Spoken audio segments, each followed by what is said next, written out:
So, I'm trying to remember Yukon. I think that's the one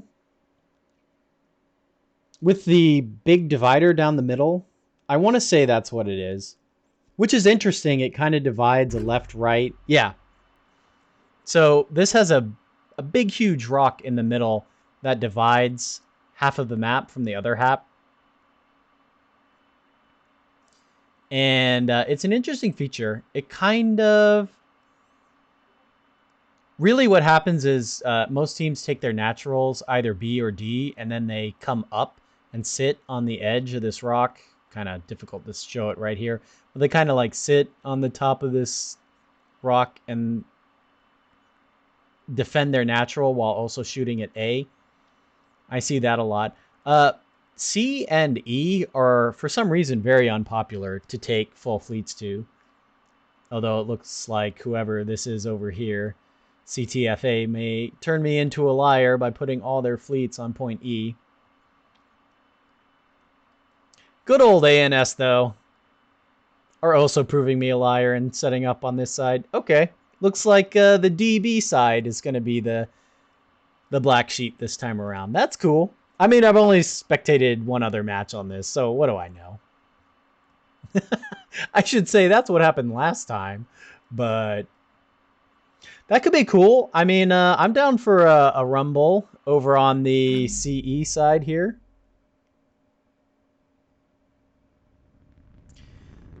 The bulks that run T30 plasma and 3 to 4 250s on what's usually the PD slots are fun until you get...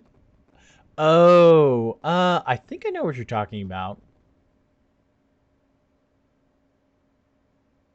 Yeah, Rome, I do, but I haven't had a whole lot of time available to game when I'm not streaming. My stream schedule is pretty much like once a week right now. And then I'm doing a lot of other stuff during the weeknights. So I haven't played too many games on my own. But when I do, yeah, I absolutely hang out in the voice chat. I used to be there all the time, but I just slacked off a little bit. I mean, I got to keep the skills sharp or I can't dish out the hot takes, am I right? Speaking of, let's go with Saker. Oh god, this is an evil fleet. So if you haven't seen this before, it's 1 450 Acello with jammers and all that good stuff, and 4 E-War tugs. So there's double jammer, double jammer, double jammer, and guess what? Oh, he changed it. This is an EWR now. Okay, so anyway, a ton of jamming. Probably more jamming than you'd ever need. But this is absolutely disgusting. The amount of jamming can hide this Acello at like, I don't know, 6 kilometers. It is very strong. Probably something we should see more of. The Bellbirds are really unpopular on OSP for some reason right now. Granted, you know, you have to battle short them and manage their damage, but they're strong. Yeah, but when was the last time you saw ANS bring floods? Yeah, you have to bring the ACAs. I would say he probably has, yeah, he has 2 of them on each ship. Hey, puppy from hell. E-War BB, let's go. Is it? No, there's no BB. You silly. All right, we've got Internet Explorer with his Revolver 250 and his 450 Acello again. With that is a point defense tug and a capping shuttle. It's headed towards E. King is bringing... not a huge fan of the 250 Acellos. Oh, he's got a 450 on the bottom. That's slightly better.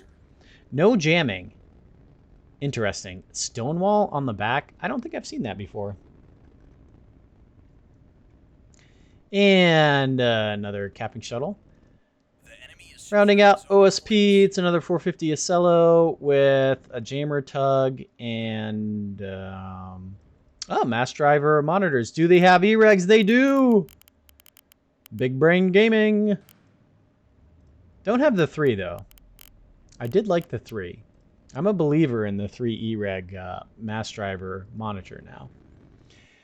Checking out A&S won't take very long. We have an Aurora Sarissa backpack. Kind of weirdly built heavy cruiser. There's 2 of them, though. I guess these are broadside on? No? Don't know. A little bit weird. TCBY here. I recognize this. It is a super strike planninged up. No? Missile prog array. Where are the strike centers? Oh. Anyway, it's got a whole bunch of S2s on it. And not much else. Kind of like a missile all-in. And it's being shot and jammed and locked, and it has no idea what to do. Oh, lordy. This poor, poor Axford. Yeah, by the way, the 250s on those tugs in Saker's fleet, that's no joke. They will do some work. Not that they need to, because there's every Acello and the enemy fleet is about to be firing this. Oh god, oh god. And there's no ARAD available in here, I'm going to assume, where it would be being fired. So it's totally blind. It finally saw the Acello. Here come the S2s. Oh boy. Yeah, are you going to... Nope, it's already lost 1 missile launcher. These things will be swatted from the sky. There's point defense Acellos everywhere. Here come the Sarissa shots. Another volley will kill 2 more. Bing, bang, boom. And, yep. Rip Axford. Sorry, my dude.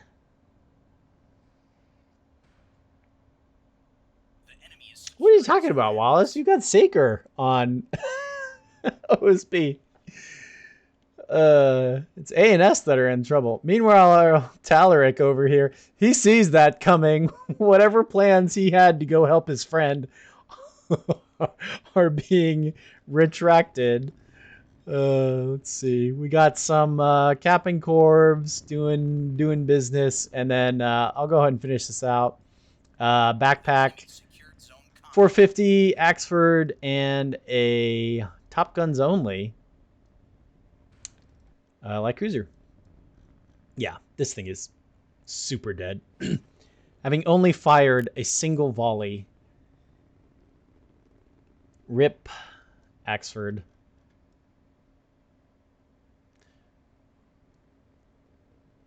We'll just go ahead and wait for the impacts. Now, there are restores available. It's possible that this could run away. It's just a really bad position. I don't know exactly why that Axford went in as a missile Axford ahead of the entire rest of the A&S team without any scouting support or any escorts or anything, really. And we see the result of that right now. It's half dead. It has restores available, but I would guess that every single one of these missiles is a direct fire, and when it pops out next time, it's going to run into Acello in quadruplicate, plus tugs, plus everything that's going to make life really hard. Let's see what's happening to BB-8 Rodriguez. He has these fire support monitors raining some mass driver shells into him, causing a little bit of damage. The 450 Acello is probably doing more. There is a target lock now. That's probably coming from the Acello. Meanwhile, usually works, has no target lock in return, and I don't see... Okay, finally now these Axfords are firing. Kind of a bad position. I believe they actually shelled the... Oh, no. They managed to sneak some shells just over the edge of that rock. And it looks like that was HE that kind of bounced there. Yeah, that is HE. Oh, it's hit a front thruster. Looks like that's all of that. Seeing what these missiles are up to. This is an awful lot of size 2s to engage.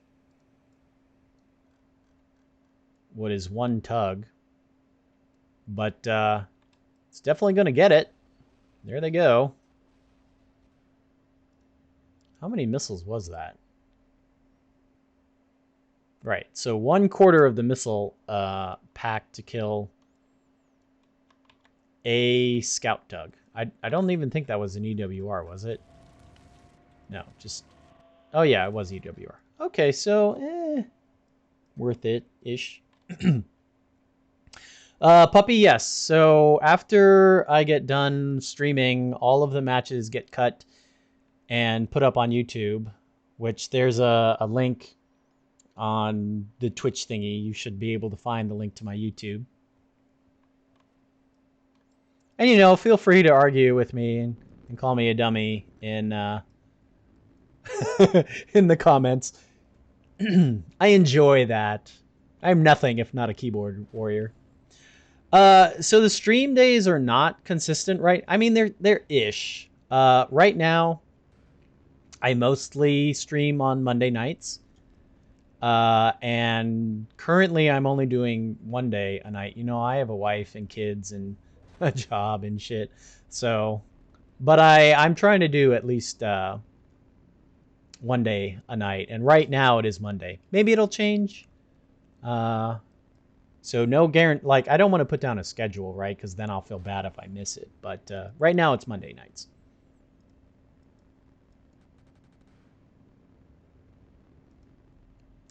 So let's take a look at the big picture here. Both sides have taken mostly their naturals.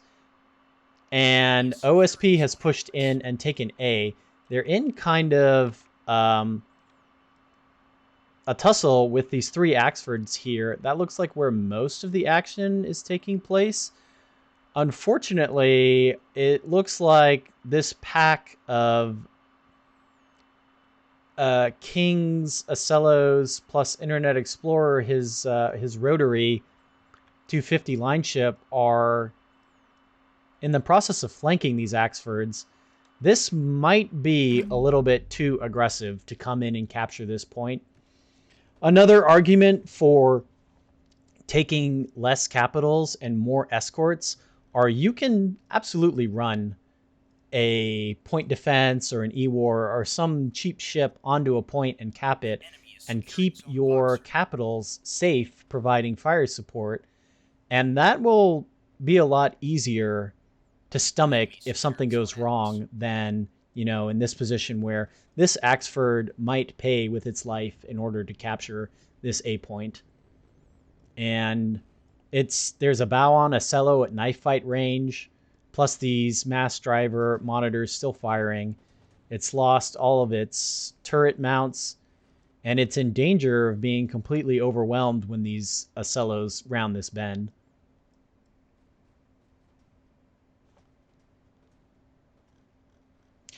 Yeah, I mean, this is a brilliant move, really, by King and Internet Explorer. They have this Acello. It's being backed up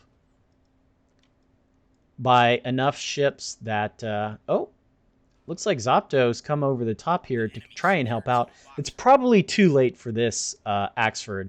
It's being shot from 3 different directions now. Soon to be 4 different directions as these Acellos come and engage and complete the flank. A full 180-degree arc is now firing at both of these Axfords. They're absolutely going to die in short order. They're taking shots on the bow. They're taking shots on the side. They're taking shots in the rear. Yeah, this Acello, it's being beaten up in response, but it's bow on. It's manageable damage, whereas this is clearly not manageable damage that these ships are taking in return. The one danger here is coming from these ships on the top, but unfortunately, I would guess because maybe they came from point C, they're very, very high, and they're not in the best position to support their fleet, mostly because they can engage this one Acello, but all of these other ships have excellent cover. Oops, went through the rock there. All of these other ships have perfect cover from that high reinforcement fleet. So by the time these Axfords are taken out, then this entire flank can engage in a frontal assault on that fleet on the top, and they'll be able to take them out easily as well. And here we see, here come the Acellos. My goodness, what a perfect envelopment. I mean, let's just take a look at the destruction being dished out onto this ANS team. I mean, these poor Axfords. There goes one. Surely this other one is losing turrets. And this TCBY from earlier that got punished so severely for moving out has been cleaned up by these bottom ships. I think this Revolver 250 ship is actually successfully firing in more than one direction. Believe for you, sir. And there goes the other Axford. And with that, a full half of the ANS combat strength is completely wiped out in return for basically nothing on the OSP. I mean, a little bit of damage onto this Acello was the price.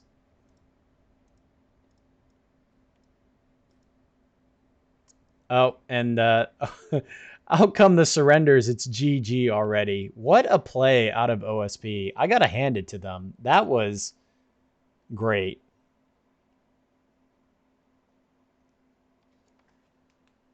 Yeah, Puppy, I would say definitely. Maybe not necessarily that they didn't have the intel, but they didn't have the tools in place to allow them to react. So those Axfords went in and captured A and probably had no idea that the two Acellos plus the line ship were going to swing around behind them. They certainly knew they were there, right? Because TCBY went in and got shot by all of that. So it's not like they were surprised that they were there. Probably they were surprised at the maneuver they did coming down and the speed at which they did that, right? That's always a factor to consider, you know. Maybe you know where something is and you feel safe that it's there, but you've misjudged how fast and how far they could go in the amount of time that you've lost sight of them.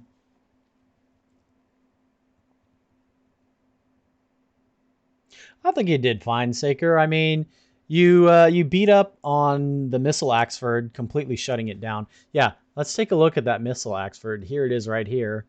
A big old donut. And I mean, the story is just told across here. Like 5,000, 1,000, completely shut down. 1,000, which is basically completely shut down. This was a surrender, though, so... But here's another ship that was in combat, 5,000, 1,000.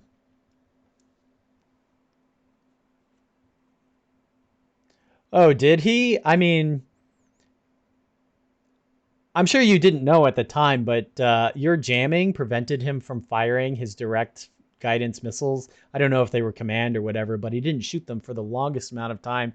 And when he finally did, I think in under 15 seconds from that, you killed both missile banks. So it was pretty much GG for him after that.